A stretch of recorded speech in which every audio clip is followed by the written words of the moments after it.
عثمان اول نے اس چھوٹی سی سلطنت کی سرحدیں بازنطینی سلطنت کی سرحدوں تک پھیلا دیں اور فتح کے بعد دارالحکومت بروسا منتقل کر دیا۔ عثمان اول ترکوں میں انتہائی قدر کی نگاہ سے دیکھے جاتے ہیں۔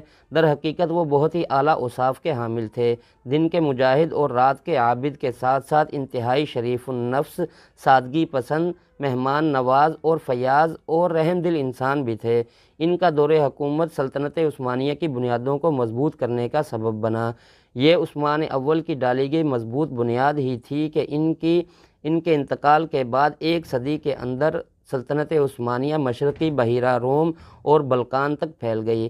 سلطنت کی فتوحات کا یہ عظیم سلسلہ عثمان کے جانشینوں نے جاری رکھا، لیکن سن 1402 میں تیمور لنگ نے اناطولیہ پر حملہ کر دیا اور عثمانی سلطان بایزید یلدرم کے شکست کھانے کے بعد گرفتار ہو گیا۔ لیکن یہ عثمانیوں کی اولو العزمی تھی کہ